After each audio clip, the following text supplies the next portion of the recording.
Hi guys, and welcome back to the Player YouTube channel. And today, well, you probably can't tell from behind until I point out, this is the Peugeot 508. And to be honest with you, this is a hell of a car. I've had it for almost a week now, and it really is impressive. The last sort of 10-12 years, I think Peugeot lost their way a little bit with cars, design-wise. But take a look at this car. It's beautifully designed. And we recently reviewed a 3008, which is a completely different car to this, but again, it was an exceptional car. 19-inch diamond cut alloys, for instance. That's the first bit. You've got your GT badge on here as well. You've got a lovely line to this car, which I really like. This particular model is the 2-litre turbo diesel. Comes with an 8-speed auto gearbox, and to be honest, I think it's one of the best cars Peugeot have produced in a long, long time. Again, round at the front of the 508, it really doesn't disappoint when it comes to the styling marks. You'll notice, first of all, these lovely LED cut lights that run down the side. They're the running lights. You've got these twin LEDs that are brought back in really nicely to match with the bonnet here as well. And the grille itself, well, it's just sheer class, to be honest with you. The only thing that I think lets it down is this 508 badge on the front. Do we really need to be reminded of that, both front and rear? So you could almost be forgiven for thinking that this car was a two-door coupe. Well, you'd be wrong, because there are two doors, as you probably noticed at the back, but we'll take a look around there in a minute. Getting to the back itself, well, again, beautifully designed with this long sweeping boot, and loads of lovely bits of black on here as well, and the smoky tint on the glass here.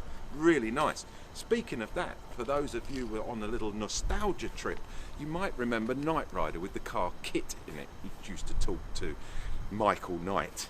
This thing has a Knight Rider button, and I really love it. I only found out the other night. So when the car's locked, unlocking it, you end up getting the Knight Rider light. How cool is that? So for a car costing from £36,000 on the road, you'd expect a few little luxury extras. And again, this car doesn't disappoint. The 508 comes with a nice electronic tail lift, which works as so, straight off the key fob. Inside, a very unexpected 500 litres of boot space, which is huge. When the seats are down, 1,500 litres of boot space. Again, that's blowing it out of the water when it comes to GT cars. Underneath here, well, we have a proper space saver. Great, well done Peugeot. And there's a 12-volt adapter over here. Again, these are all good little boxes to be ticked. And of course, being a French car, you have to have your little box in the middle which folds down for the skis. Let's get inside and have a look around. So, here we are in the back of the 508. Well, it's bloody comfortable. I'm really shocked. I wasn't expecting it. There's plenty of headroom in here, because with the shape of the roof I was expecting it to be really compromised in the back here, and you were going to be tucked down, and there's loads of room here as well. Independent heating controls. Unfortunately, you can't adjust the actual heat. That has to be done at the front, but at least you've got separate heating controls here. A couple of USB ports down the bottom there for charging those essential knickknacks on a long journey. I love the stitching on these they're sort of napper, I suppose, in a way. I'm sure it is leather. It smells like leather. But as we know, they're all machine stitched. They're not hand stitched, as I quite often get pointed out when I mention that. In the centre here, well, we've got a nice armrest, which doubles up as a double cup holder as well. And not forgetting what I mentioned earlier, you've got your little ski hole cubby thing here, which essential for when you pop down the DIY store for those extra long bits and pieces you might be buying, which is great, and it all folds back rather neatly. As I said, this is a good, well-built car. You've got your ISOFIX pointers here as well if you want to put the kiddies in the back and the seats.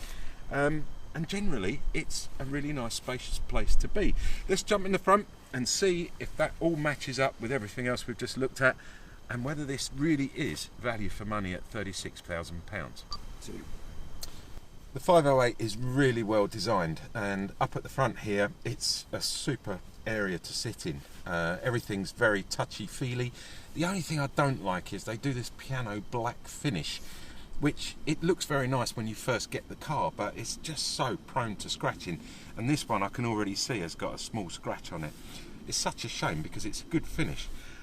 8-speed auto gearbox, as I mentioned earlier, but everything is really nicely blended in the centre console here. You've got a large cubby hole in here. There isn't much in there, it's just a great place to put bits. You've got a nice double cup holder here as well, in the right position. This car benefits from a couple of different modes as well. So you've obviously got the sports mode, you've got a standard mode, and then there is a manual mode, so you can actually use the paddles and the steering wheel. Speaking of the steering wheel, well, you'll notice when you first jump in here, it's a rather funny shape. It's not round and it's very, very small, but I've got used to that now, and it's really nice in actual fact. Not a lot of adjustment on here, unfortunately. I was just looking for the adjustment, but I can't find it, so never mind. We won't worry about that, but I know there wasn't a lot of adjustment. You just have to believe me. Dashboard wise, right, let's get this started. It's keyless operation, so we'll give it a touch like that. Keys in my pocket. Everything as you would expect, it's all digital instrumentation. So we've got our DAB radio on here. You can change the source so you can go onto the Bluetooth if you've got your iTunes or whatever you want to play. We'll keep it on the radio for the moment. Second up, well, as you would expect, some decent controls for the heating. Goes up and down, you can do whatever you want, stick it on auto. We'll move along again. This is the map system. Very good map system actually, and I like the size of this. It's not over imposing either. Moving along again, so this will give us all our parking assistance. It's even got night vision on here as well, and this car has about 5 or 6 different ways of self-parking itself, which is great. I tried it. We're going to show you in a little bit. In a little bit, we'll get it out and I'll show you how it does it. It's really cool. Again, telephone's all connected up. It also has Apple Play, and there is a mirroring for the Android phone as well. So they really have thought of everything here. You can actually have apps with this car as well, which is pretty much the same on all the others. Now, one of the lovely things I do love on this car, it has massage seats, and there are a couple of things you can set here. You can have a boost on here, so if you push that, the screen changes to red, and as you can see and probably hear, the seats, which are a little bit noisy when they're in their massage mode. I did notice that they make this sort of weird sort of sound, but you get used to it. When you're driving along, you can't hear it anyway. Quite a lot of faux carbon, although it's not going to scratch as much as the plasticky bits, so it's not as bad as it looks. And to be honest, there's pretty much everything here. Let's get it out on the road, because I think you need to hear what it's like when it's out on the road. It's quite important. Let's do it.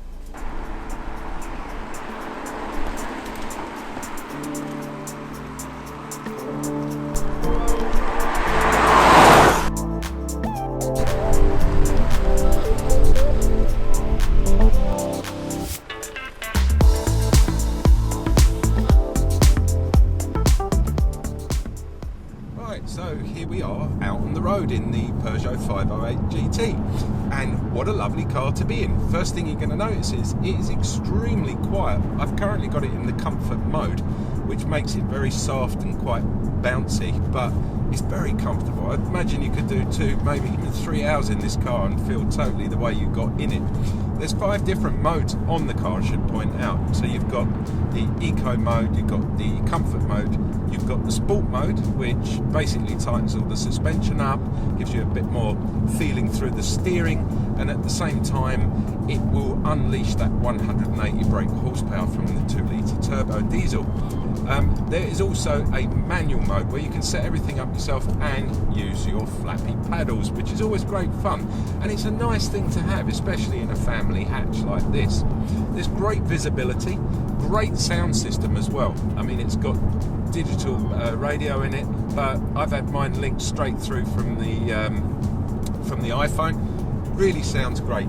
Lots of plastic, as you would expect, but it's quite soft to touch, and it just makes you feel good. I don't know, it's a faux carbon fibre, but it's soft, and the seat's well bolstered, apart from that horrible noise when the massage system's going. So I've turned that off while we're filming at the moment. Let's talk economy. Well, Peugeot tell us that this car should be doing around about 50 to even 60 miles to the gallon. I'm currently getting 41, 42, and I'm doing an average of 60 miles an hour. It's just not ticking the box when it comes to the fuel economy. Although at that sort of, 41, 42, I'd still accept that. I'd accept it, but that's as far as I'm going.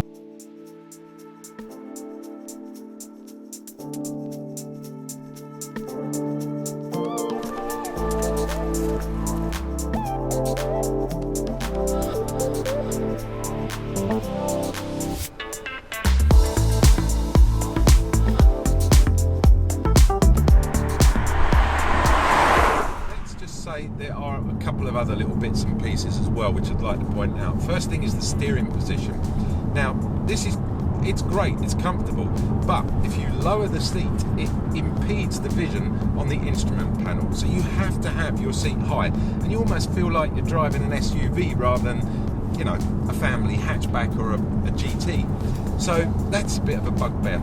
Another thing that's really got me are the piano keys here. Although they're really nice to touch and they're lovely aesthetically looking, you cannot see when you're driving what button does what. On top there are little emblems, but you have to remember them because you can't actually see when you're driving along. That's a little bit of a problem, but something I can live with.